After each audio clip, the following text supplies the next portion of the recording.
If you had to run your dental practice using only 5 numbers, would you know what they are? Most dentists track production, some track collections. Very few consistently track the numbers that actually protect profit margin and EBITDA margin. Today, I'm going to give you the 5 numbers every dentist should know every single month.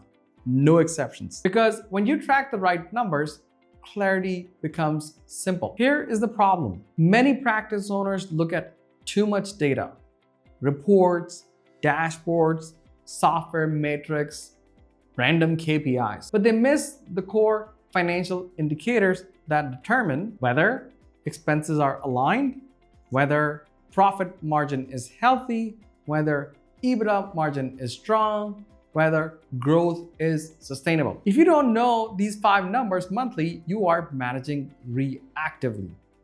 And reactive management decreases profitability over time. If we haven't met, my name is Bhola, and we specialize in bookkeeping and financial reporting for dental practices. We help practices get clean, updated monthly financials so that ownership can make better business decisions. On this channel, we focus on clear numbers, better decisions, and higher profits for your dental practice.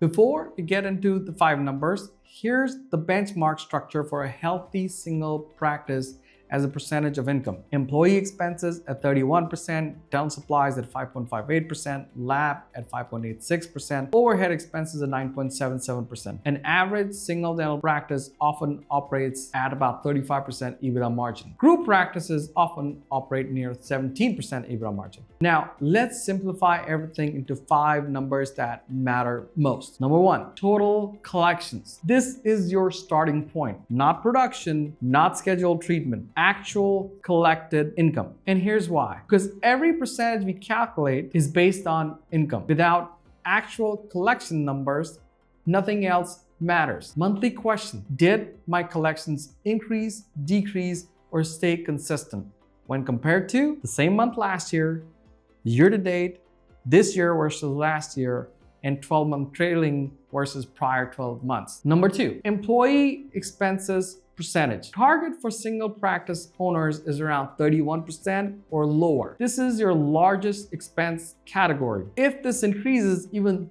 3 to 4%, it has a significant impact on EBITDA margin. For example, on $1.5 million in income, 3% equals $45,000. Monthly question: is payroll aligned with collections? Number 3, dental supplies plus lab expense. Dental supplies average around 5.58% and lab around 5.86%. Combined, that's roughly around 11 to 12% of income. If this combined percentage increases to 15% or more, that difference directly reduces profit. Monthly question: are supply and lab costs scaling efficiently with collections? Dental supplies and lab costs are variable costs. As your collections increase, so will dental supplies and lab costs.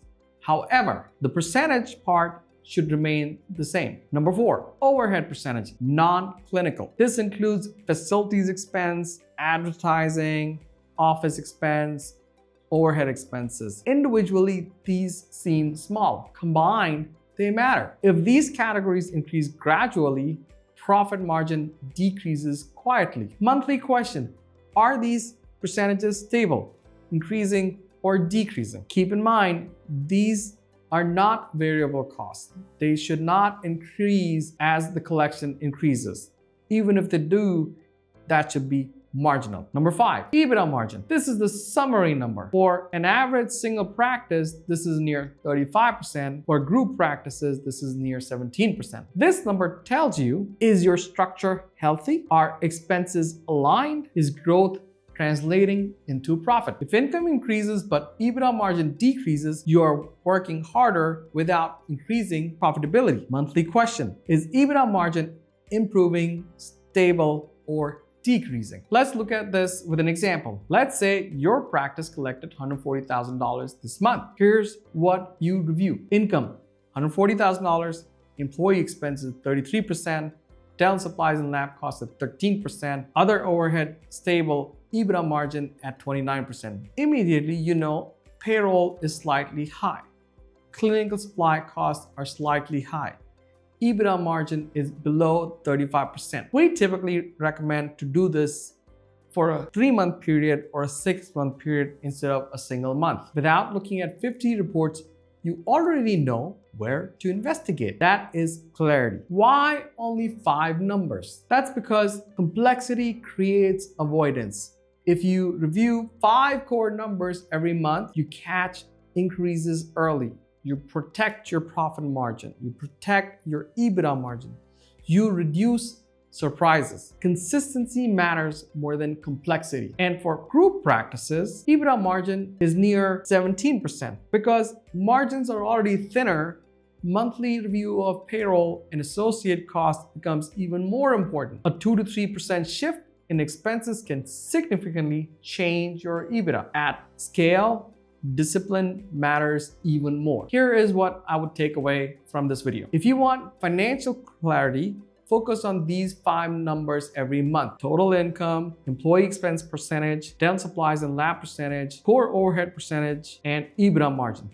That's it. When these are stable and aligned with benchmarks, profit becomes predictable. When they drift, you catch them early. Clarity does not require complexity. It requires consistency. If you're not reviewing these 5 numbers monthly, we would highly recommend you to start doing this from now on. Because when you simplify what you track, you strengthen what you control. Clear numbers, better decisions, and higher profits for your dental practice. And I will see you in the next one.